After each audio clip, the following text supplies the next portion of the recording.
জানাবো আমাদের হাতে থাকা সর্বশেষ আপডেট সংবাদ। এবার নেতানিয়াহুর উপর ক্ষেপণাস্ত্র হামলা। এদিকে ইসরায়েলের হামলায় ইরানের শীর্ষ কমান্ডারের মৃত্যুর জবাব দেওয়া হবে বলছে ইরানের পররাষ্ট্রমন্ত্রী। আরও থাকছে বিশ্বাসঘাতকতা করে ইসরায়েলকে নাস্টলার অবস্থান জানিয়ে দেওয়া হয়। জানাবো ইয়েমেনে ইসরায়েলের বড় হামলা। এবং সর্বশেষ থাকছে নতুন মাত্রায় যুদ্ধ শুরুর শঙ্কা, কি করবে মুসলিম বিশ্ব। এবার নেতানিয়াহুর উপর ক্ষেপণাস্ত্র হামলা। বিমান হামলায় হিজবুল্লাহর প্রধান নাসরুল্লাহ নিহত হওয়ার একদিনের মাথায় ইসরায়েলের রাজধানী তেল আবিবের বেন গুরিয়ন বিমানবন্দর লক্ষ্য করে ক্ষেপণাস্ত্র হামলা চালিয়েছিল ইয়েমেনের সশস্ত্র বাহিনী।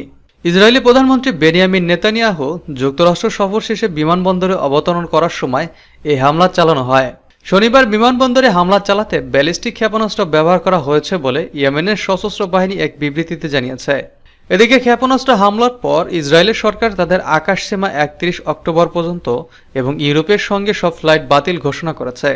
ইয়েমেনের সশস্ত্র বাহিনীর মুখপাত্র ব্রিগেডিয়ার জেনারেল ইয়াহিয়া সারি এক বিবৃতিতে জানিয়েছে, ইসরায়েলের বেন গুরিয়ন বিমানবন্দরে একটি ক্ষেপণাস্ত্র নিক্ষেপ করা হয়েছে।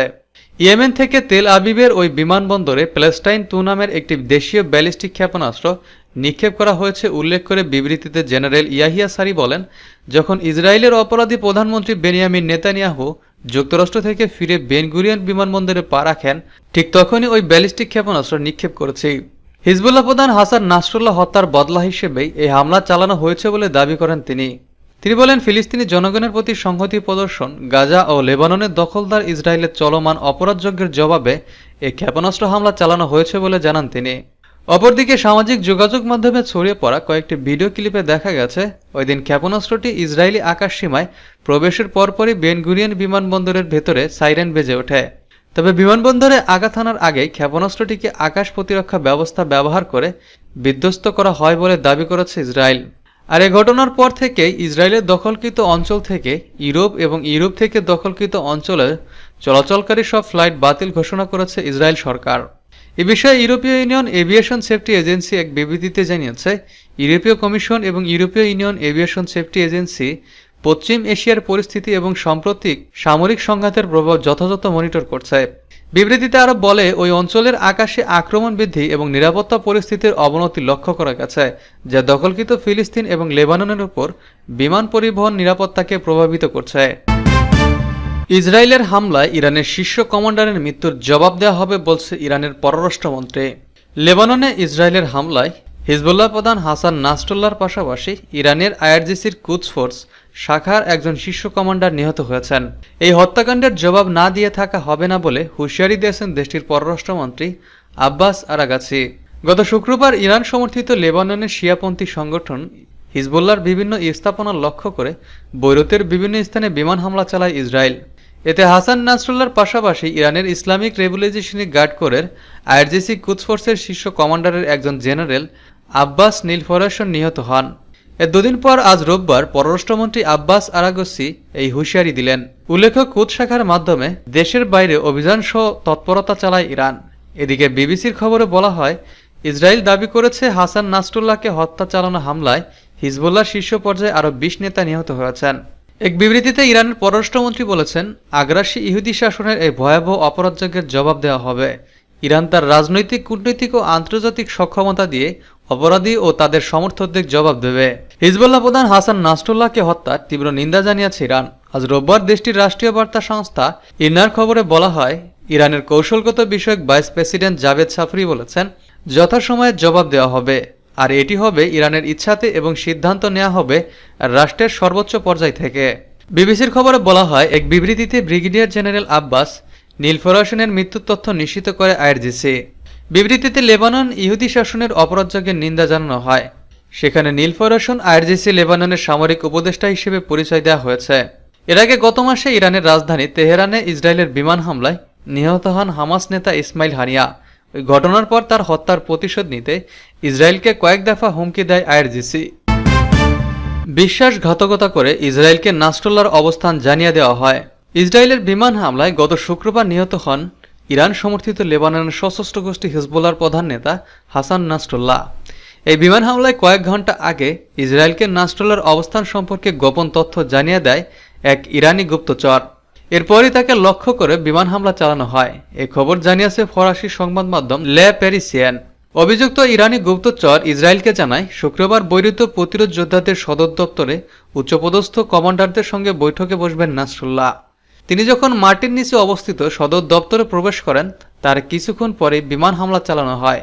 এতে ব্যবহার করা হয় বাংকার বিধ্বংসী ক্ষেপণাস্ত্র, যা হিজবুল্লাহ সদর দপ্তর গুড়িয়ে দেয়। এতে নিহত হন হাসান নাসরুল্লাহ।